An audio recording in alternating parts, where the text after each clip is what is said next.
My name is Eric Jordan. I'm 27 years old. I live out here on the west side of Evansville with a stupid cat named Minnie Cooper and a wonderful dog named Beauty.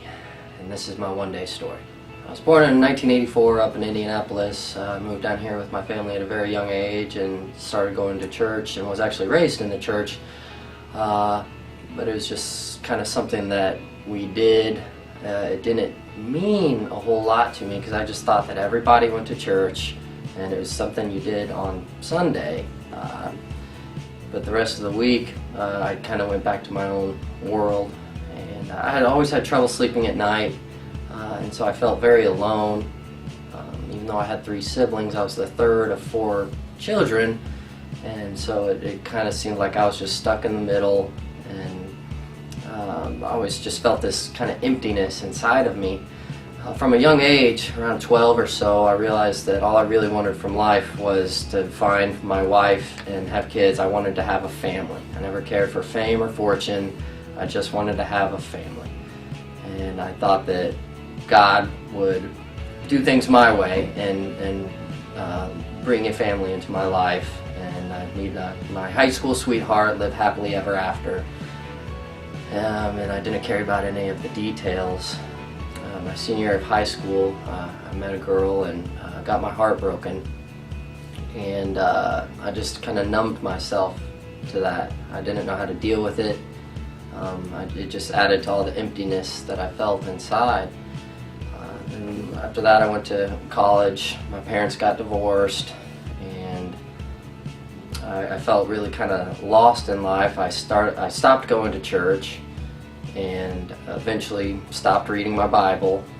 And it was that next summer, after my first year of college, that I got introduced to alcohol and drugs. And I loved them from the very beginning. I finally thought, this is it. Everybody should do this stuff because this is just great. How good this makes you feel. It's wonderful. I could just escape. I could numb myself. I could go into oblivion and not have to worry about anything until the next day. And then I'd have to do it all over again because I never dealt with any of my problems. So at first it kind of was, something fun to do occasionally on the weekends.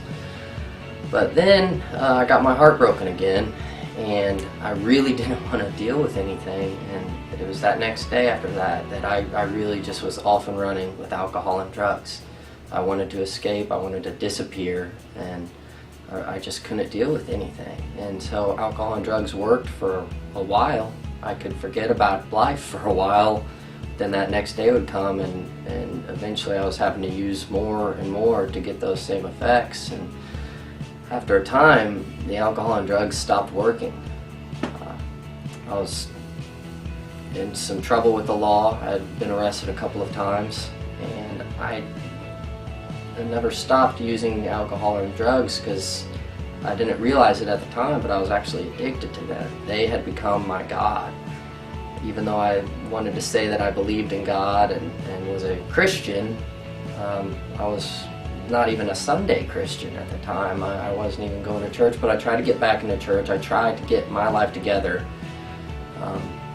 But again, I was trying to do it my way. And I ended up meeting a girl, and I thought this was it. I thought God had led me to this place in my life. All this stuff had happened for a reason, and that this is finally it.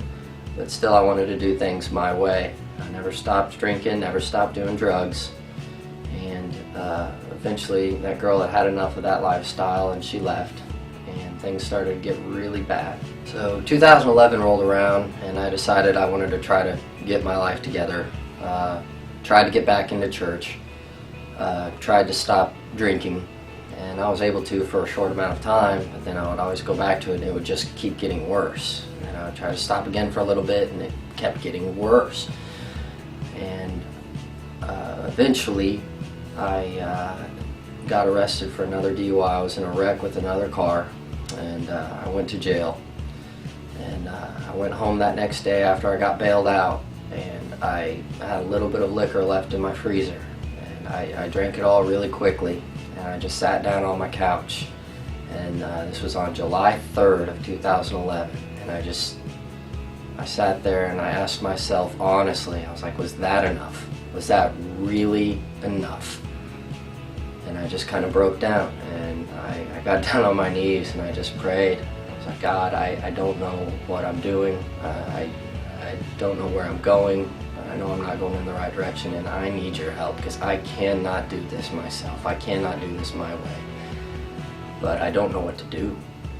And the next day was July 4th, Independence Day, and I didn't drink that day, and I have not had a drink since. So it's actually kind of my Independence Day.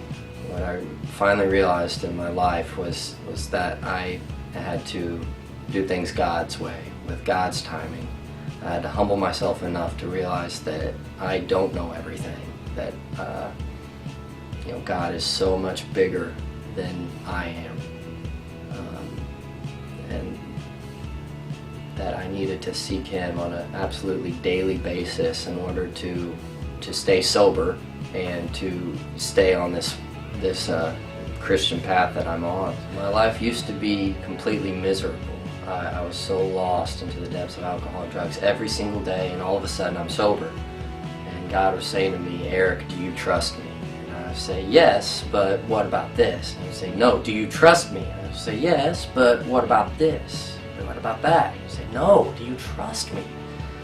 And I wanted to think that I trusted God, but was I really stepping out in faith? Was I really going one step at a time and just walking out blindly and saying, all right, God, if you are God, you know better than I do, you have a plan for me, I need to step out in faith and walk with you instead of you carrying me everywhere.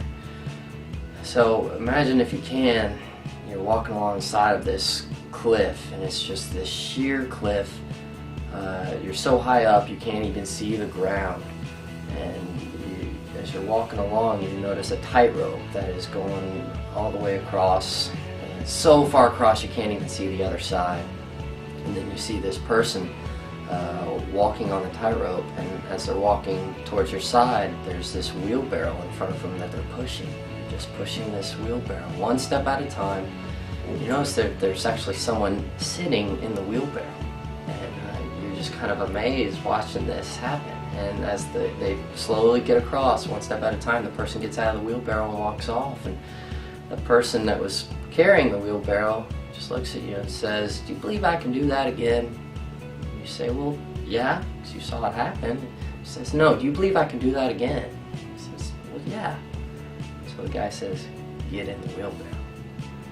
And that's kind of what God is saying to me. He wants me to get in that wheelbarrow and say, I'm going to take you across on this tightrope. You've left your old life behind. You have a new life in front of you. You just have to trust